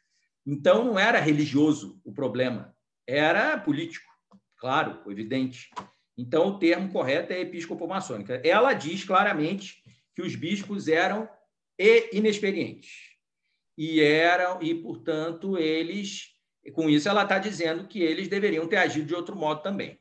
Mas ela não admitia a prisão dos bispos e nem o escândalo público da diatribe, né, entre a monarquia, que é o Estado imperial, e o episcopado. Ela não admitia isso. Ela considerava isso uma mácula do reinado do pai. Agora, ela não colocava a culpa no pai, né? Ela tirava toda a culpa sempre do pai dela. Ela dizia que eram os homens. Na República, quando teve o golpe, ela também tira toda a culpa do pai, coloca toda no primeiro-ministro e no ministro da Justiça. Ela não via, ela não conseguia. Ela tinha antolhos para o pai, né? O pai era abaixo de Deus, era o pai dela. Mas o pai dela foi, imagina, cedeu o poder aos militares na dita proclamação da República e aboliu o terceiro reinado, né? Em grande medida, né? Sim, muito bom. Agora eu quero que representantes da associação, a Lorena, o Josiel e também os demais, primeiro eles, né, se apresentem e façam perguntas ao Dr. Bruno para aproveitar essa palestra que está muito boa. A Lorena, por ser mulher, pode começar. Olá, doutor Bruno, boa tarde. Boa tarde. Bem, não vai ser nenhuma pergunta exatamente, mas uma ponderação também. A visão que o senhor trouxe, realmente fui aqui, né, encaixando, fui, né, montando aqui no meu imaginário essas várias personagens da Princesa Isabel. E, de fato, de alguns documentários, vídeos que eu já vi, que já assisti, eu já a vi como uma mulher muito submissa, né? Já vi dessa forma, muito submissa, sem muito poder, que não tem domínio da sua vida, o pai que decide tudo, aí depois veio o marido. A outra, já vi ela como uma menina mimada, onde o pai está ali protegendo, como você falou, né? Assim, a queridinha do papai. E realmente, assim, vendo essas outras que o senhor trouxe, né? De uma mulher mais forte, de pulso, que sim, que de certa forma vinha, né, de contra o pai, não publicamente, como o senhor falou, muito reservada, mas no privado, eles tinham esse tipo de desencontro.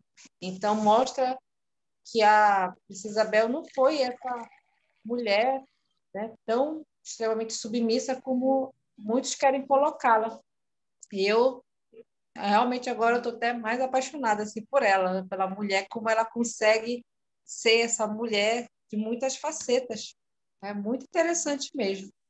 Dá para fazer vários... rico demais, muito rico. Agradeço muito aí pela essa visão diferente da Isabel, né?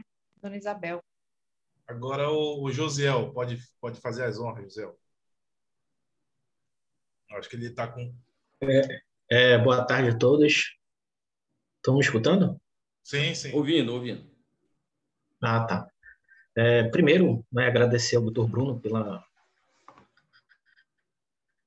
excelente palestra, Eu acho que está cortando. enriqueceu muito, né, a gente, né, conhecimento. E, na verdade, em alguns documentários, né, a questão do exército como na figura, né, ali do golpe, né, republicano. Então, assim, foi bem interessante saber, né, que essa questão aí do positivismo, né, e ser colocado, como o senhor colocou ali, dividir, né? Tem muita gente que acaba, de certa forma, exagerando e colocando uma situação que não é. Então, o senhor, né, tem que agradecer para o senhor ter colocado essa questão aí e eu consegui compreender. Então, na verdade, não é nenhuma pergunta, é só um agradecimento mesmo, de fato, né, por ter colocado aí e, de certa forma, ter instigado a gente a procurar, né, essa parte também da história. Tá bom? Obrigado aí, Tá doutor certo. Bruno. Obrigado, José. Eu peço que os demais liguem o vídeo para a gente bater uma foto oficial, mesmo que seja por streaming. Peço que quem puder ligar o vídeo, só para a gente bater uma foto oficial e dando prosseguimento. Então, o senhor já encerrou. Se alguém não tiver mais perguntas, eu dou para as considerações finais já para o doutor Bruno fazer as considerações finais. Aqui, o Gabriel tem uma pergunta. O Gabriel acabou de levantar a mão, ele tem uma pergunta. Pode fazer, Gabriel. Seja bem-vindo. Boa tarde a todos, estão me escutando? Sim. Perfeito. Primeiramente, inicialmente, eu gostaria de parabenizar a Associação Princesa Isabel por essa oportunidade, esse evento grandioso. E depois, com toda certeza, o professor, Dr. Bruno, que aqui nos prestigiou nessa tarde de sábado. Eu falo aqui de Belo Horizonte, Minas Gerais, e eu gostaria de perguntar ao professor Bruno, né, gostaria de saber mais de com quem a Princesa Isabel, Dona Isabel, ela teve maior vínculo, né, maior proximidade, eu tô dizendo, com relação aos abolicionistas. Porque, pelo que eu sei, o seu marido, Conde D, que lutou na Guerra do Paraguai, teve um contato com André Rebouças, né? Então, ali no Rio de Janeiro, na corte, nesse momento ainda que ela estava mais reservada, né, desenvolvia várias atividades de caridade, de financiamento, inclusive custeando, né, alforria de escravos, enfim, uma série de atividades. Eu gostaria de saber com quem ela desenvolveu esse vínculo, né, essa proximidade e etc. E, no mais, é mais isso mesmo. Muito obrigado. Tá ótima pergunta, Gabriel. Na verdade, Dona Isabel, ela e o marido dela eram amigos, né? O André Rebouças era amigo pessoal de Dom Gastão, que é o Conde D. Sabe que era um tempo muito sexista, né? Então ela não podia ser amiga, né, do André Rebouças, né? Ela só podia ser amiga de mulheres e ele amigo de homens, né? Até porque se ele fosse amigo de mulheres, viravam amantes dele. Se ela fosse amiga de homens, viravam amantes também. Isso até é curioso, me faz lembrar uma versão entre milhões de versões, né, para essa personagem Princesa Isabel, que é a historieta de que o André Rebouças e ela eram amantes. Porque, veja, mas por que isso? Eu entendo isso. Eu entendo que o povo não consiga compreender por que ela se comiserava da sorte dos negros. E aí o povo cria, né, histórias, né, para explicar isso, já que o povo não conhece a biografia dela histórica, né? E aí o povo diz o seguinte, que ela gostava dos negros porque ela era amante do André Rebouças. O que é muito engraçado, porque André Rebouças ele nunca teve nenhum amante, né, de nenhum sexo, na verdade, né? André Rebouças nunca ele nunca namorou ninguém, né? Ele vai morrer, inclusive em tese, né? Num suicídio, né? e na Ilha da Madeira. Então, assim, Dona Isabel era amiga do André porque ele era amigo do marido dela. Amigo, amigo mesmo. Ele serviu na guerra com o príncipe, né? E, portanto, ele e Toné, que eram, né, o André Rebouças e o Alfredo Toné, eles eram amigos irmãos. Carlos Gomes também é um amigo irmão de André Rebouças. Eles são como irmãos. E eles se amam muito. Depois vai ter Nabucco na história.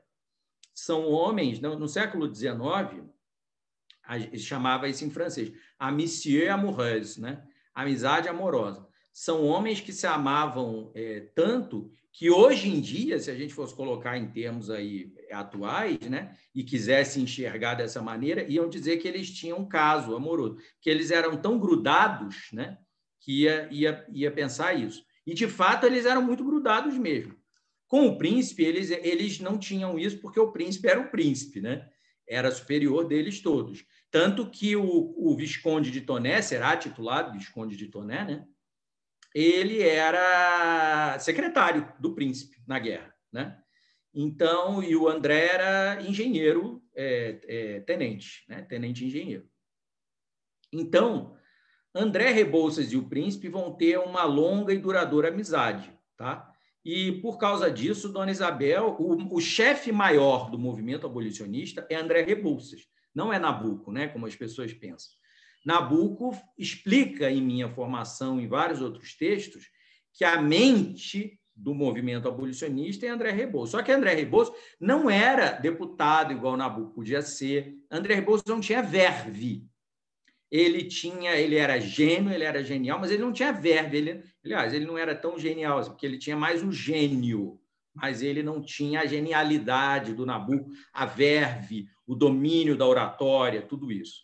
Então, André Rebouças fica em bastidor, mas ele é o comandante, o articulador mor do movimento abolicionista. E André Rebouças, ele ia ao Paço Isabel encontrar-se com Dom Gastão e com a princesa toda semana. Isso não era esporádico. Por isso que essa fantasia, conto da carochinha, outro conto da carochinha que tem na internet, que sempre teve nos livros, de que André Rebouças foi recusado por uma contradança, por uma sinhazinha no Paço Isabel, e aí Dom Gastão mandou Dona Isabel... Isso tudo é mentira. André Rebouças, quando isso saiu na imprensa, saiu num jornal sensacionalista que queria dinheiro dele e do pai dele para essa notícia não sair. E aí ele não aceitou a chantagem. E aí saiu. E aí as pessoas até hoje acreditam numa fake news, como se diria hoje, né? Porque foi plantada no jornal. Isso nunca aconteceu. Porque, como diz André Rebouças, eu cansei de dançar com as mais altas damas da corte da princesa imperial, incluindo a princesa imperial. Como é que aconteceu? Uma me rejeitou e aí a princesa... Não aconteceu. Ele dançou com a Viscondessa de Lages, que vai ser a Condessa de Lages, dama de Dona Isabel, dançou com essas sinhais todas que eram damas de Dona Isabel ou não eram damas oficialmente nomeadas de Dona Isabel.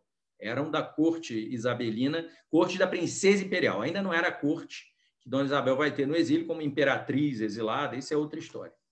Agora, André Rebouças, sendo o chefe maior do movimento abolicionista e gozando da intimidade do casal herdeiro, é claro que o movimento abolicionista era próximo da família imperial.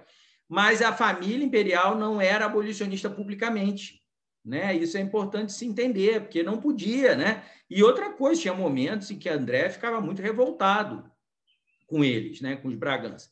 Ele convivia muito com eles. Mas quando ele via que eles procrastinavam, até porque eles viam o comportamento do imperador, né?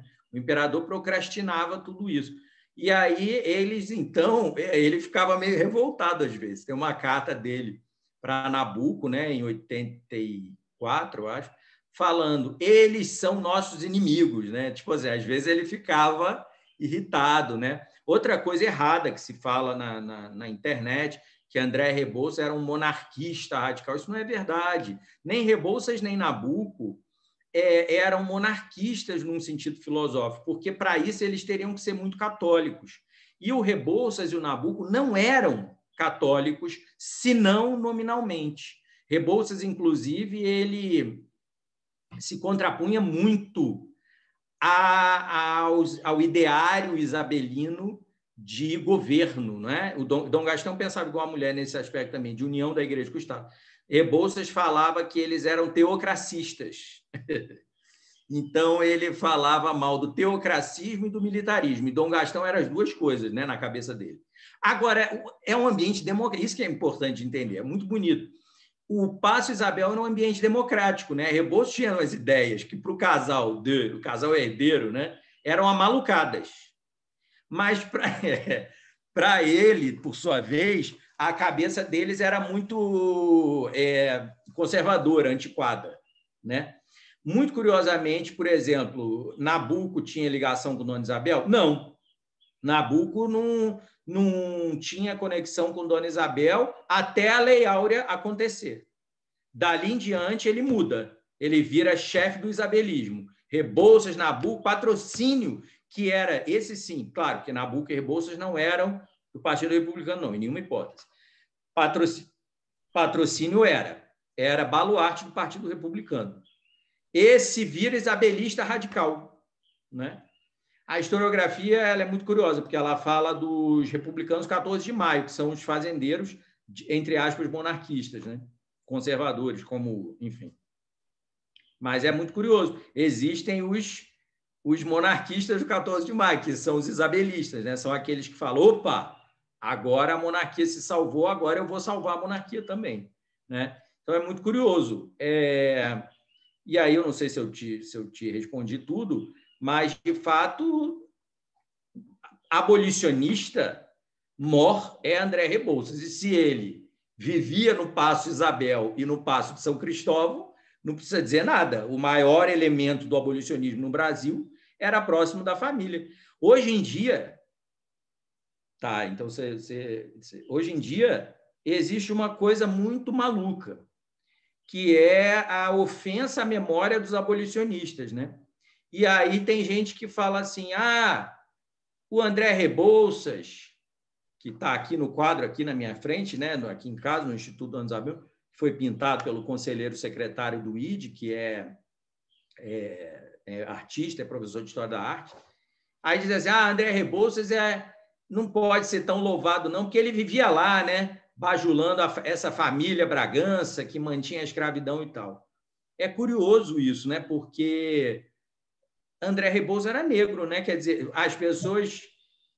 Ele era o chefe maior do movimento abolicionista. O movimento abolicionista era de negros e brancos, né? O movimento abolicionista não era de brancos e negros, não tinha uma maioria esmagadora, branca, loura de olho azul. Aliás, nem existia essa quantidade de branco, louro de olho azul no Brasil. Isso é uma outra fantasia. As pessoas não sabem que a classe senhorial brasileira era escura, né? Comparando com a Europa, com a europeia. A nobreza brasileira existia nobreza, barões, viscondes, condes, né? Enfim, no meu canal, o canal que vocês devem conhecer, História do Brasil, como você nunca viu, eu falei já alguma coisa, mas agora eu estou tendo um tempo maior, vou gravar uns vídeos, né, sobre os condes do Brasil, os marqueses do Brasil. E aí é muito curioso, as pessoas pensam que era todo mundo gente loira de olho azul. Não sei de onde tiram isso, porque o povo brasileiro, Nabuco fala isso em algumas ocasiões, Rebouças, José do Patrocínio, era todo mundo mulato, era todo mundo mestiço em algum grau, né? Caboclo, né? Cafuso, né? E aí Nabuco até fala, a classe dirigente se enxergava muito branca e olhava para aquele povo com desdém e com desprezo, mas vinha daquele povo também, né? Ou a gente não sabe que o Conde Gobineau, que era um surtado também, ele disse que a nobreza brasileira era toda marrom, né? Ele disse para a irmã dele, a imperatriz tem 3 damas, Dona Teresa Cristina. Uma é da cor de chocolate, a outra é violeta, ele dizia isso, né? A outra é parda, não sei das coisas. Quer dizer, não é que fossem tão escuras assim, mas ele ficava apavorado, porque ele via que as famílias senhoriais brasileiras eram todas mestiças. E aí ele dizia, é um país degenerado, é um país que não vai continuar existindo porque todo mundo aqui é mestiço. Então, é isso, né? Doutor Bruno, antes de passar a palavra para o nosso outro palestrante que está aqui conosco, o doutor Amin Seba, eu quero fazer uma última pergunta, Recentemente, numa reunião da diretoria da associação, eu tive o desprazer de ler uma carta que eu encontrei em alguns arquivos de tabloides monarquistas, que falava que era uma carta da princesa Isabel destinada ao Visconde de... Acho que Cortegipe, não, era o... Não, Visconde de Santa Vitória, no Rio de Janeiro. Santa Vitória. Que eu depois fui ver que esta carta, nada mais que é uma fake news da época. Foi escrita, não sei se foi na época ou se depois, mas aí eu queria que o senhor falasse com mais propriedade, já que o senhor escreveu, já deve ter falado sobre isso, esclarecer para nós sobre essa carta, que de vez em quando ela aparece, de vez em quando ela surge do nada, aparece aí, perturba os monarquistas, depois ela desaparece, depois, entendeu? Eu queria que o senhor explicasse, doutor Bruno. Tudo bem, com prazer. Essa carta é totalmente falsa e ela não tem nada a ver com o tempo, não tem nada a ver com o ano de 1888 nem 89. Ela foi fabricada no Rio de Janeiro, isso há coisa de, sei lá, 20, 30 anos. Essa carta, ela é falsa por 1000 elementos, que no livro aqui, né, eu faço a análise, né? Há vários elementos que provam que a carta é uma fraude, é fruto da imaginação, enfim, né, complicada de uma pessoa no Rio. Mas a carta tem vários elementos que autenticam a falsidade dela, como eu falo no livro.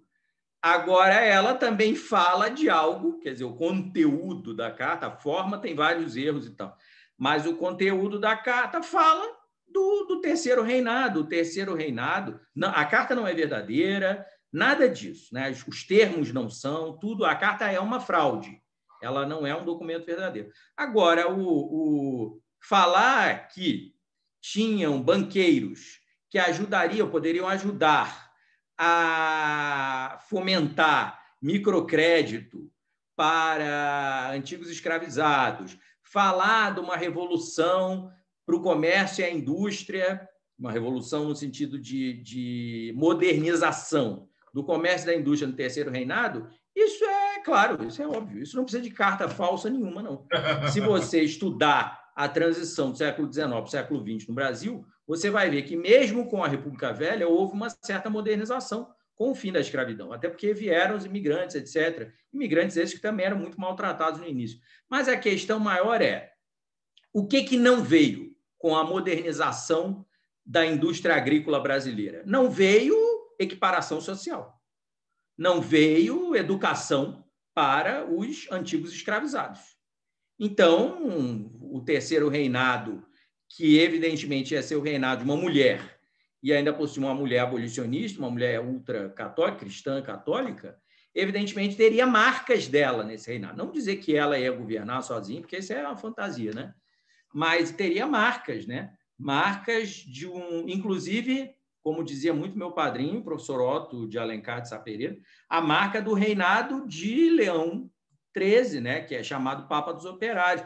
A Rerum Novarum, que não tem nada de novo, né? Para quem conhece a doutrina católica, sim. das coisas novas, Rerum Novarum, ela é do que seria o reinado isabelino. Só que quando existe a Rerum Novarum, quando existe o que nós, na historiografia, chamamos de catolicismo social, ela tinha sido deposta. A maior representante do catolicismo social na história do Brasil ia ser Dona Isabel, mas aí ela não governava mais, não. Ela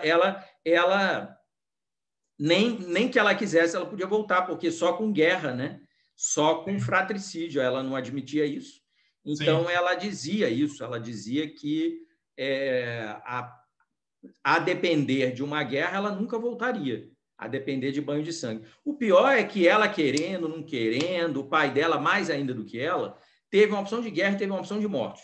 A gente estima a soma da Guerra de Canudos, Guerra do Contestado, Revolução Federalista, Revolta Armada, em 35 mil mortes, né? Dona Isabel, se ela tivesse querido colocar banca e mandar os filhos dela, o filho, né, que eles queriam muito, o Silveira Martins queria, talvez, eu digo no livro, talvez tivesse tido aí uns 200 mil mortos, né? Teria sido uma guerra gigantesca, porque é muito difícil achar que a República iria admitir uma revolução, digamos assim, né?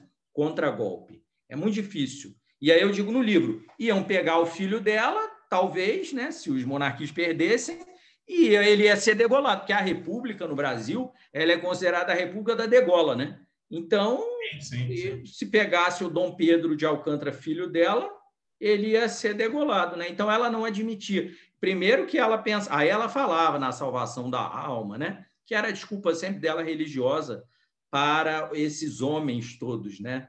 Que iam lá beijar a mão dela, mas que no fundo a viam como inferior porque ela era mulher, né? E aí o Silveira Martins tem uma frase célebre, né? Então, Alteza, o seu lugar é o convento. Mas ele nunca falou isso na frente dela, não. Eu digo isso no livro.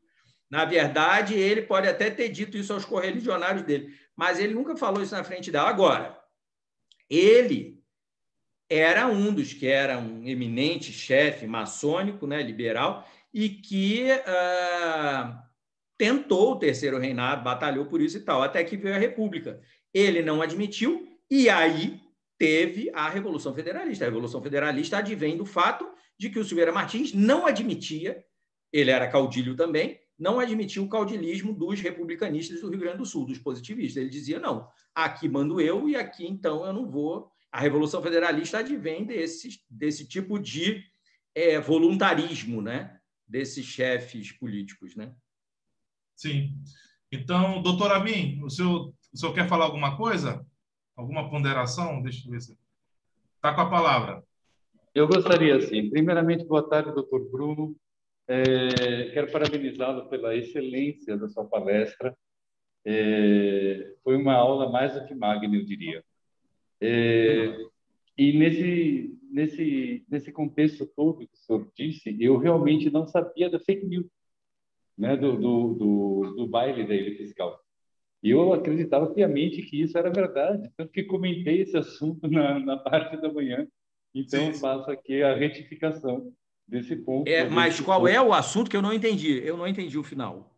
É o baile, o momento em que a Dona Isabel sai para tirar André Rebouças para dançar. Ah, sim, né? Da contradança que da André... contradança, não, exato, sim. Eu não sabia que era fake isso. E eu comentei isso na parte da manhã, na minha palestra na parte da manhã, e realmente me assustei, né? Quando vi, então, faço aqui o meia-culpa e a retificação desse dado. E também nós comentamos a questão da miscigenação, não é? Sim. Então, e acho que foi um dos pontos mais marcantes do período da manhã. Infelizmente, o senhor não pôde estar presente conosco, mas uma coisa que foi dita não só por mim, mas por todos os que estavam presentes, né? E que é sabido, é que não há um único brasileiro que não seja miscigenado, e essa é a nossa maior beleza, não é verdade? A nossa maior beleza é essa, a nossa maior riqueza cultural é essa miscigenação. E então essa narrativa construída de brancos contra negros, contra índios, contra não sei o que, é uma narrativa completamente falsa e com o objetivo puro de dividir as classes brasileiras, não é? Então, mas eu gostaria realmente de parabenizá-lo, né? De parabenizá-lo pela sua excelente palestra e agradecer a todos aqui presentes também. Tá certo. Obrigado, doutor Amin. Deixa eu dizer uma coisa, não é que não exista racismo no Brasil, né? Isso é uma outra coisa muito mal compreendida. Se não existisse racismo, o Afonso Arinos de Melo Franco não teria feito lei, né? Em pleno período Vargas, que justamente negava, né, a existência do racismo em nome de um discurso de harmonização social. Nabuco, Rebouças, Patrocínio, todos eles denunciavam o racismo diariamente. O abolicionismo denunciava o racismo brasileiro.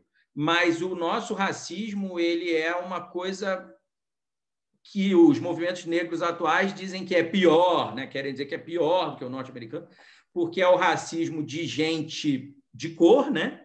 Gente mestiça e mulata, contra os escravizados, que esses sim eram negros, né? Entre aspas, puros, né? Em sua maioria.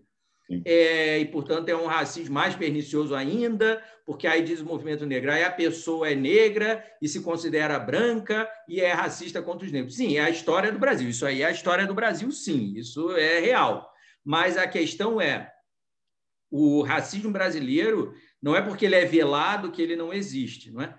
Agora, sem dúvida, há uma discussão imensa, né, atual, né, sobre os aspectos étnico-raciais da composição do Brasil, não é? E aí é muito interessante analisar, como analista, como cientista social, o que se passa.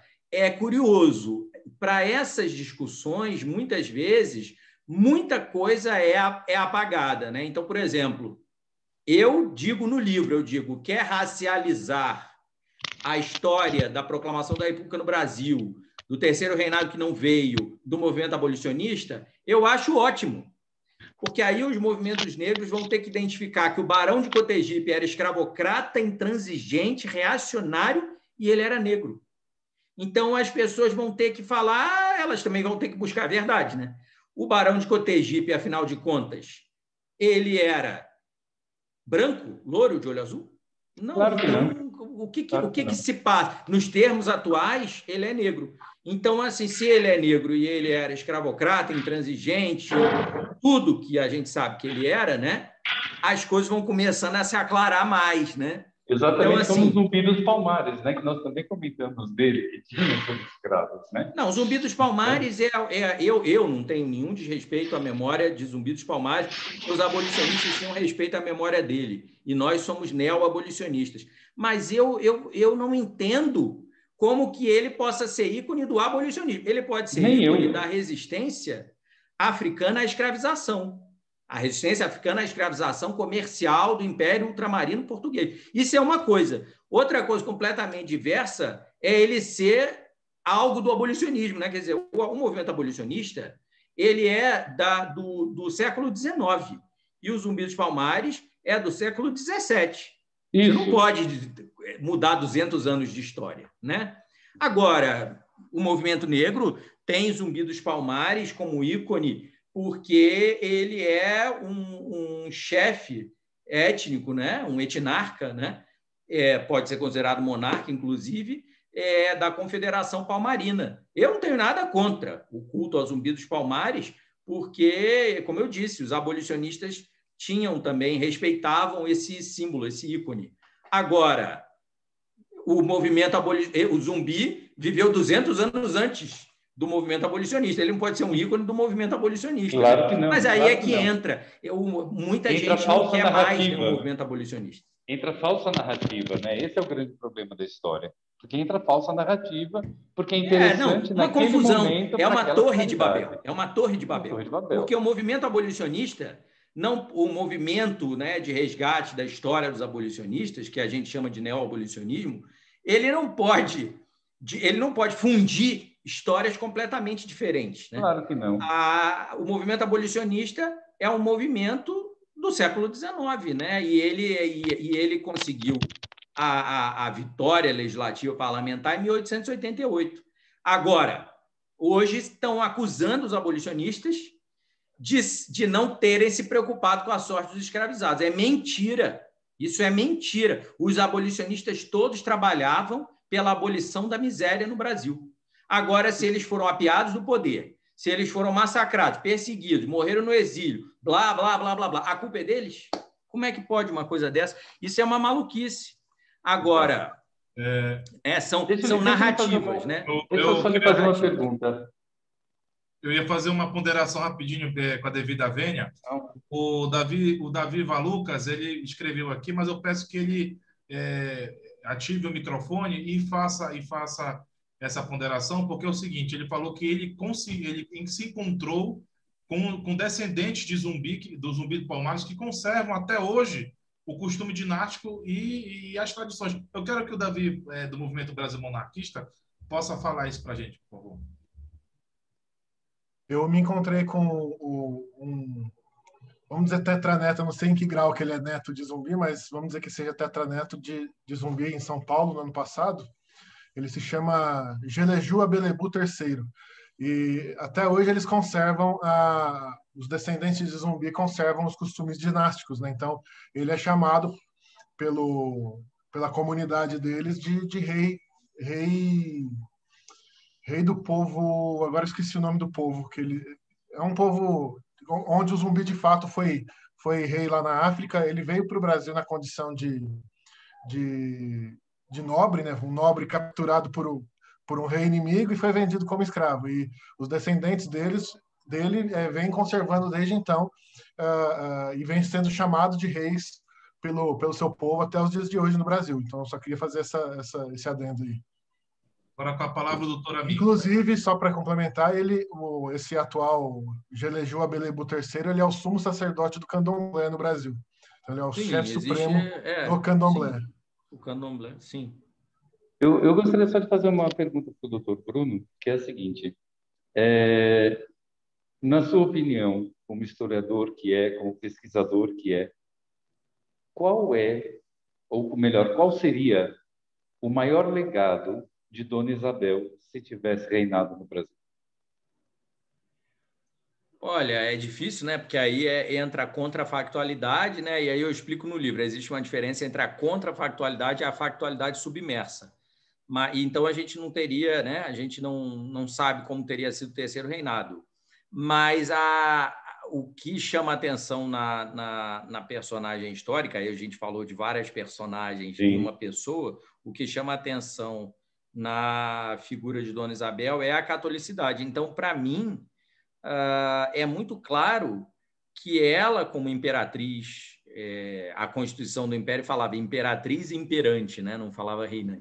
Ela, como imperatriz e imperante, a marca do reinado isabelino teria sido a perspectiva de cristianização social. Isso não significa dizer que seria uma era, como ela era acusada, né? Uma era de fanatismo religioso e de inquisição. As pessoas faziam o carnaval com a imagem pública dela nos jornais. Mas isso não é isso, né? Mas a questão teria uma marca nesse reinado, né? Que é a marca da cristianização social, que se traduziria na prática, a meu ver, pela cidadanização dos negros. Também teria uma preocupação com a catequese dos indígenas.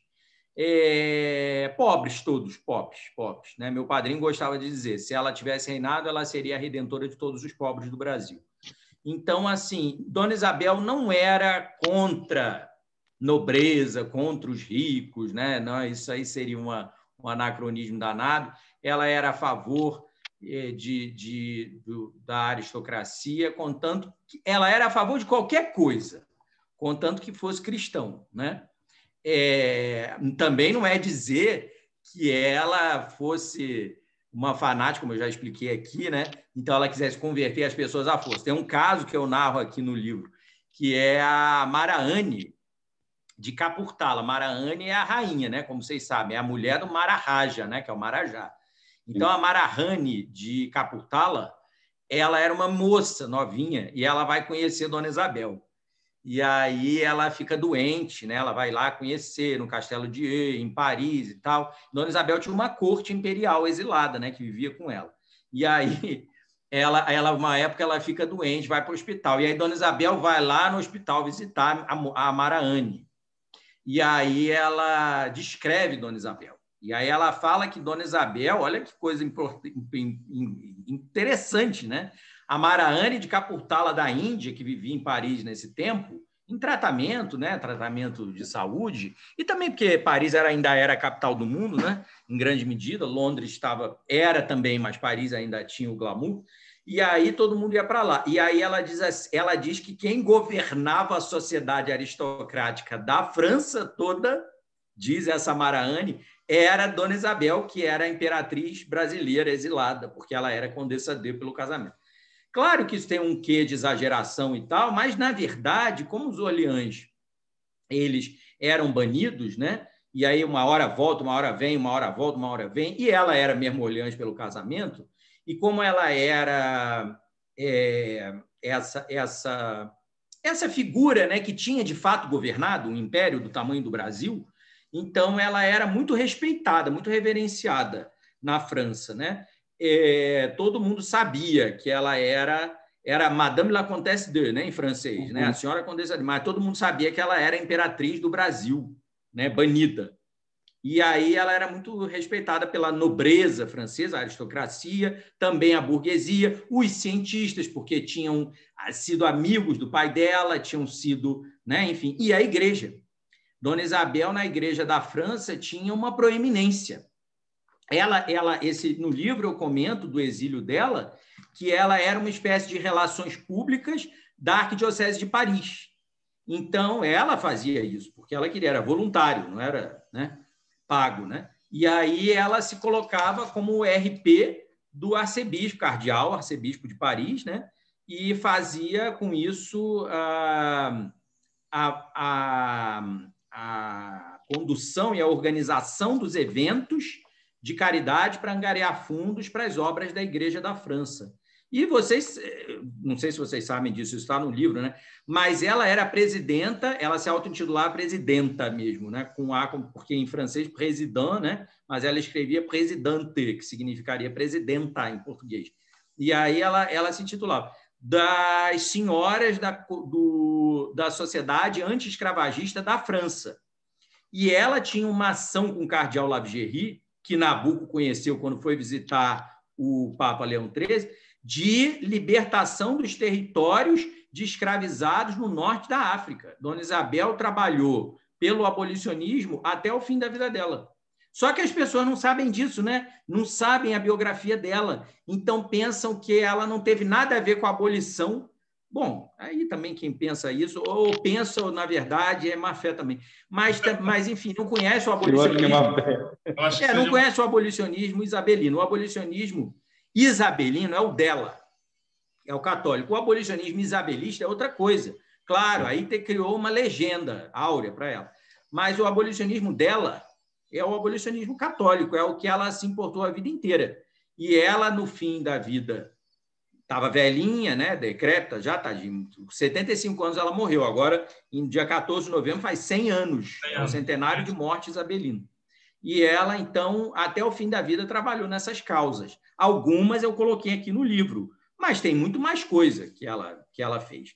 Só que não é conhecido, porque o exílio dela não é conhecido. A gente não teve oportunidade, né? Fátima e eu, a gente não pôde até hoje, né, ir lá para França, Itália, Espanha, Portugal, né, fazer uma pesquisa em loco de tudo que tem lá sobre ela e dela. Mas esse dia ainda chega aí em algum momento. Okay. Muito bom. Obrigado, professor. Parabéns pela palestra. Já estamos chegando já às 5 horas da tarde. Eu quero desejar assim felicitações. Foi uma palestra muito boa. Nós tivemos 11 espectadores aqui, que assíduos. De manhã também tivemos os mesmos, eles voltaram, aliás, eles escutaram o nosso pedido. Escutaram. E aí vieram aprender mais história e sobre a Dona Princesa Isabel.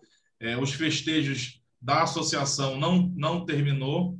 Amanhã nós teremos um ato público na Praça da República, inclusive, até abrir um parêntese, que quando eu dei a entrevista para o jornal ontem aqui de Belém, uma pessoa comentou assim: os monarquistas de Belém irão se encontrar na Praça da República para celebrar a Princesa Isabel. A piada já veio pronta. Aí eu falei, então venha para a praça, que a gente se diverte todo mundo junto. Você republicano, a gente monarquista, a gente se diverte. Por que não? O 13 de maio, como diz Machado de Assis, foram 2, 3 dias de pura alegria no Brasil. Então, por que não? Venha conosco. E aí, nós vamos ter esse ato público na Praça da República. E eu quero agradecer, né, aos participantes, todos que vieram aqui, representantes de grupo de movimentos, o Davi, do Movimento Brasil Monarquista, a Denise, da Ordem dos Jovens Monarquistas, o Diogo, que ele tem, professor Dr. Bruno, ele tem 14 anos, e ele abriu um círculo monárquico, tem 14 anos, ele diz que leva pau de todo mundo, pau do professor, pau dos amigos, mas ele é um cruzado, 14 anos está aqui, desde manhã, até comentou, fez um comentário aqui, vou até ler para os senhores, ele botou... lembrando que o Zumbi dos Palmares e o Tiradentes são heróis feitos pela República. Ele fez esse comentário. foram heróis que foram, né, montados pela República. Aí o doutor Bruno pode... Tiradentes, sim. Zumbi, não. Zumbi, a República Velha nunca, nunca tornaria herói. O Zumbi é um personagem resgatado na década de 1970 pelos movimentos negros brasileiros, que tem razão em resgatar esse personagem histórico, sim. Mas a República Velha nunca teria herói preto, né? Porque a República Velha era muito racista, né? Então, ela não teria herói negro, né? Rei quilombola negro, né? Isso era uma coisa repugnante, né, para os coronéis, né, para o coronelismo brasileiro. Mas Tiradentes, sim, porque ele era um pequeno proprietário daquele grupo todo, né? Mas era proprietário e simbolizava Minas Gerais, né? Que no equilíbrio de força entre Rio de Janeiro e São Paulo era fundamental para o conluio oligárquico da República Velha, né? Então, Tiradentes, ele foi... Agora, Tiradentes, pessoal, no tempo do Império já recebia homenagens, né? Dom Pedro II e a família imperial assistiram a palestra de homenagem a Tiradentes no IHGB. Então, Tiradentes é um herói forjado iconograficamente na República. Aí vocês têm que ler o livro Formação das Almas, do professor José Murilo de Carvalho, que é excelente. Mas o mito de Tiradentes como esse herói e perseguido pela monarquia, que é a Dona Maria, coitada, que na realidade fática já nem governava mais, né? Isso já existia no próprio século XIX, no próprio tempo do Império. Como eu contei para vocês, a própria Dona Isabel se refere à trisavó como maluca, porque a memória da rainha ficou como doida. Porque Dona Maria enlouqueceu, de fato. Mas aí, enfim, é uma história maior, né? Então, só comentar que o livro, que eu acho que alguém perguntou do livro, né? O Josiel, o livro Alegria e Tristeza, que parece até um tijolo, né? Esse livro pesado, terrível, ele fica à disposição para compra na página da Linotipo Digital, que fez o livro com o Instituto Cultural, linodige.com.br, ou na Amazon. Tinha na Livraria Cultura também, eu não sei se ainda tem, mas na internet você consegue encomendar o livro tranquilamente, tá? E se vocês quiserem que, de repente, eu autografo alguma coisa assim, pode me contatar pessoalmente também, o Felipe tem um contato, e aí eu posso também enviar o livro. Às vezes, vira e mexe, eu tenho que ir no correio, né? Mandar esse livro para alguém. Então, eu posso também mandar, e aí, enfim, tem como fazer. Doutor Bruno, só me interrompendo, mas eu vou querer autografado, vou comprar e faço questão de... E só para comentar aí com o Diogo, que tem 14 anos.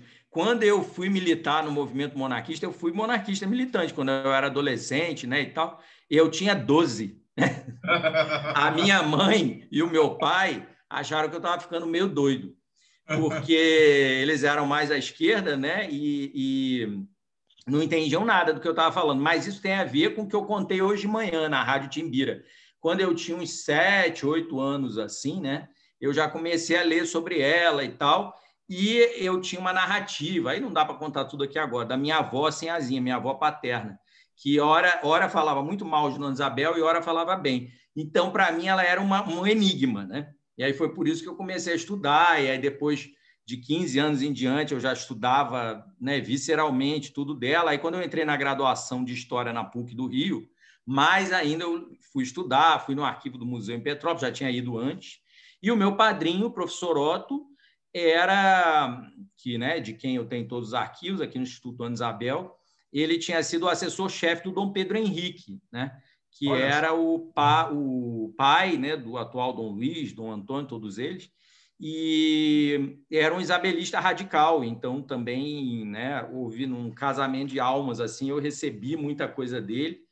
E, portanto, essa história toda que eu conto, o livro é dedicado a ele também, né, entre outras pessoas, tem a ver muito com o que ele sempre defendeu, né? Só que ele não pesquisava, ele não era pesquisador, mas tem a ver com a história de vida dele, muito também, né? Então é isso. Já estamos aí com 1 hora e alguns quebradinhos. E eu quero pedir aos senhores que façam as considerações finais, já que nós temos a presença do palestrante da manhã. Então, as considerações finais dos palestrantes E já que, como a palestra do Dr. Bruno, o primeiro a fazer a consideração final é o Dr. Bruno, depois o Dr. Amin. Amigos, eu já falei muito, já estou até cansado. Muito obrigado. Vamos que vamos. E é isso aí, né? Pelo Brasil, vocês têm um ideário que é mal compreendido, né? Eu fui monarquista militante, eu sei o quanto é mal compreendido. É um ideário bonito, né? Um ideário patriótico. A monarquia, né? Infelizmente ou felizmente, depende do ponto de vista de quem pense, ela está longe de poder voltar ao Brasil, né? Hoje em dia. Mas isso não significa dizer que, por causa disso, não é, a República seja uma coisa boa, né? Porque a República Brasileira ela tem um peso, né? de plutocracia, cleptocracia, né? E oligarquia. Então, não é moleza, né? O que a República é para o Brasil. A ignorância da população brasileira, né? O desconhecimento, a falta de instrução educacional, tudo isso advém da obra aí do 15 de novembro, em grande medida. Também não é dizer que o Império era nenhuma maravilha. Mas a questão é que o ideário é, portanto, bonito. Necessita, naturalmente, de muito mais estofo, né? Necessita de muito mais coisa do que tem. Mas, então, deixo aí minha saudação a vocês e fico à disposição. Muito obrigado, doutor Bruno. É uma satisfação imensa. Agora, o doutor Amin, considerações finais. Pegando o gancho de doutor Bruno, né? Se a monarquia é um sonho, a república é um pesadelo e dos piores, na verdade.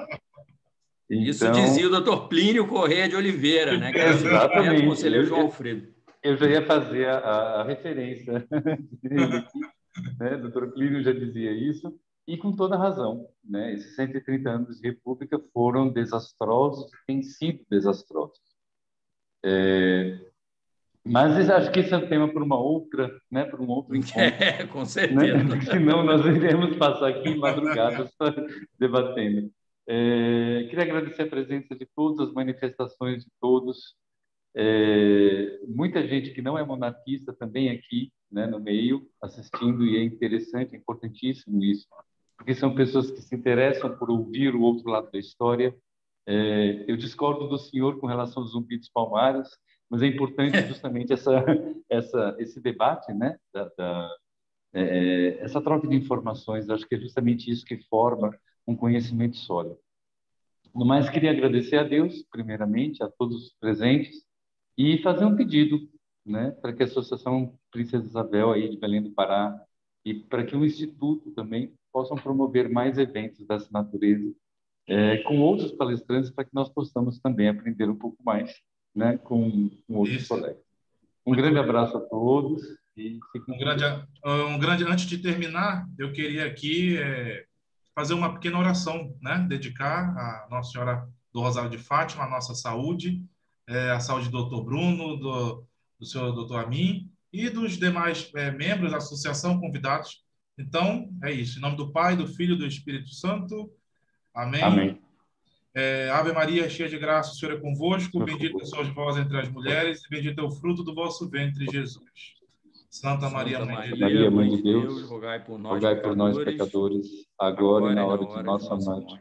Amém. Estaremos sempre reunidos em nome do Pai, do Filho e do Espírito Santo. Amém. Amém. Fiquem todos com Deus. Muito obrigado. Amém. Um bom final de semana a todos. Igualmente. Amém. Tudo Até de mais. bom. Obrigado. Até mais. Obrigado. Tchau, tchau.